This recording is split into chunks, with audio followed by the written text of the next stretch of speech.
Hello everyone, আসসালামু আলাইকুম। সবাইকে জুম্মা মোবারক। সবাই কেমন আছেন? আশা করি ভালো আছেন। আলহামদুলিল্লাহ আমিও ভালো আছি। তবে চারদিকে বন্যার যেই পরিস্থিতি, একদম ভালো থাকতে পারতেছি না। সবার আল্লাহ যাতে সবাইকে বিপদ থেকে রক্ষা করে এই ভয়াবহ বন্যা থেকে।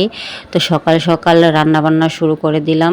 নদীর টাটকা চিংড়ি নিয়ে আসছে আর ওই যে 2 রকমের চিংড়ি নিয়ে আসছে আর সাথে লাউ নিয়ে আসছে। তো আমাদের বাসায় আবার লাউটা খুব বেশি পছন্দ করে। তো আমি দুইটাই সুন্দর করে কেটে একদম রেডি করে নিয়েছি। তো আজকে তো নদী চিংড়িটা দিয়ে আমি লাউ দিয়ে রান্না করব। লাউ তরকারিটা কিন্তু খুবই মজা হয়। আমাদের নবীজি সাল্লাল্লাহু আলাইহি সাল্লাম কিন্তু লাউ তরকারি খেতে খুবই ভীষণ পছন্দ করতেন।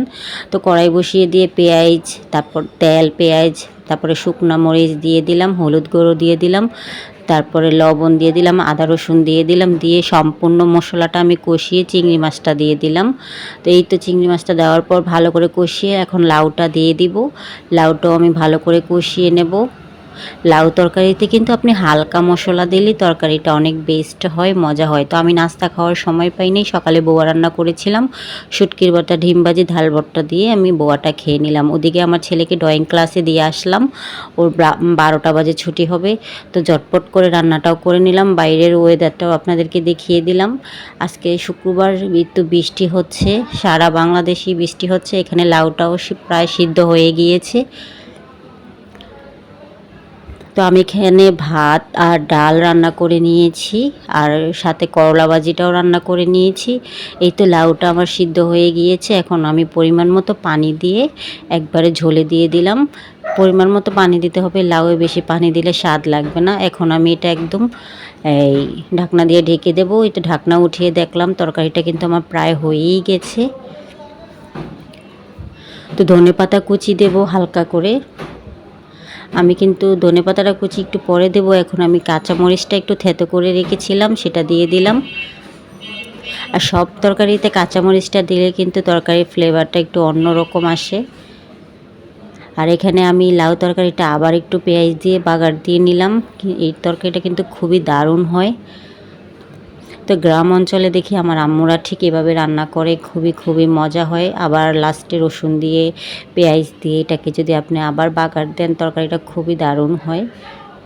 তো এক এক মানুষ এক এক রকম করে রান্না করে, আর এক এক মানুষের রান্নার স্বাদ এক এক রকম হয়।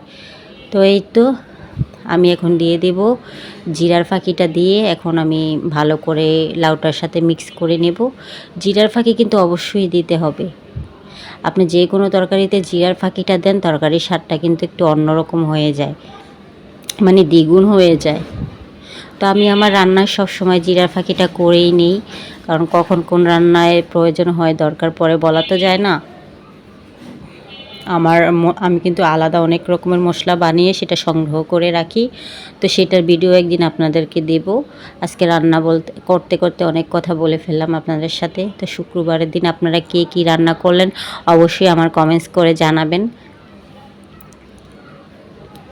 এই তো আমার তরকারিটা কিন্তু হয়েই গেছে। কালারটাও কি দারুণ আসছে, আর তরকারিটা এত মজা হবে আমি কখনো ভাবতেই পারিনি। তো আজকে আমার রান্না বান্না কাজকর্ম একটু দ্রুতই করে ফেলবো, যেহেতু শুক্রবার নামাজ পড়তে হবে, বাচ্চাকে গোসল করাতে হবে, ওদের মসজিদে পাঠাতে হবে, নিজে নামাজ পড়ে ও আসলে ওকে ভাত খাওয়াতে হবে। তো মেলা কাজ আছে, সেজন্য সকালবেলা ঘুম থেকে উঠেই দ্রুত কাজগুলো আমি সেরে নিই আমার সংসারের।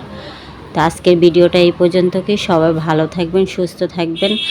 আর এই তো বন্যা, এই চাঁদপুর, কুমিল্লা, ফেনীতে ভয়াবহ অবস্থায় খুবই খারাপ। সবার জন্য দোয়া করবেন। আল্লাহ হাফেজ।